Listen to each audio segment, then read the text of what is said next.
Tahun 1945, proklamasi kemerdekaan baru saja dikumandangkan. Namun Indonesia langsung dihadapkan pada situasi hidup dan mati. Nyawa negara yang baru lahir ini langsung dicekik oleh blokade laut besar-besaran yang dilancarkan oleh militer Belanda. Mereka mengerahkan armada kapal perang raksasa, berfasilitas radar canggih serta pesawat tempur yang terus berpatroli, mengunci rapat seluruh jalur laut Republik agar tidak ada satupun bantuan logistik yang bisa lolos. Akibat pengepungan tersebut, kondisi di daratan menjadi sangat kritis karena para pejuang kekurangan senjata dan amunisi untuk mempertahankan kemerdekaan. Dengan gudang senjata yang hampir kosong dan jalur logistik yang lumpuh total, militer Indonesia berada di ambang kehancuran.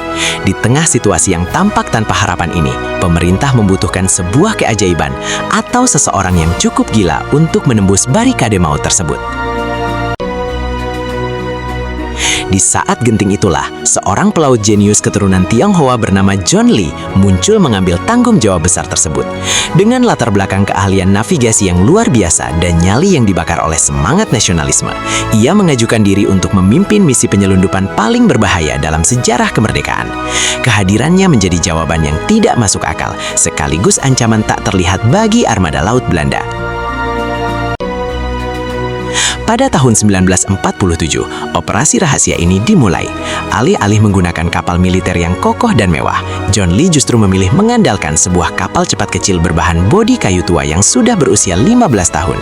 Kapal yang tampak rapuh namun lincah tersebut diberi nama yang provokatif, yaitu The Outlaw. Bukannya gentar terhadap canggihnya radar kapal patroli militer Belanda, John Lee justru menggunakan taktik di luar nalar yang membuat musuh frustasi berat. Saat kapal-kapal perang Belanda memilih berlindung karena cuaca buruk, John Lee dengan sengaja membawa The Outlaw menerjang dan bersembunyi di tengah amukan badai ganas yang sangat mematikan. Ia tahu betul bahwa di tengah kegelapan petir dan ombak raksasa, radar modern milik Belanda akan menjadi buta dan tidak berdaya. Tidak hanya memanfaatkan amukan badai, John Lee juga kerap bermanuver ekstrim dengan mengemudikan kapalnya melewati celah-celah sempit di antara karang-karang tajam yang mematikan. Jalur-jalur perairan dangkal yang mustahil dan dihindari oleh kapal perang modern Belanda justru dijadikan jalur penyelamat oleh The Outlaw untuk menghilang tanpa jejak. Melalui rute-rute berbahaya tersebut, John Lee berhasil menjalankan misi utamanya, barter hasil bumi. Ia membawa komoditas berharga seperti karet dan lada dari Sumatera untuk menembus perairan Malaya dan Thailand, lalu menukarnya dengan ribuan pucuk senapan tempur, senapan mesin, dan pasokan amunisi dalam jumlah besar secara sembunyi-sembunyi. Namun, bahaya tidak selalu bisa dihindari.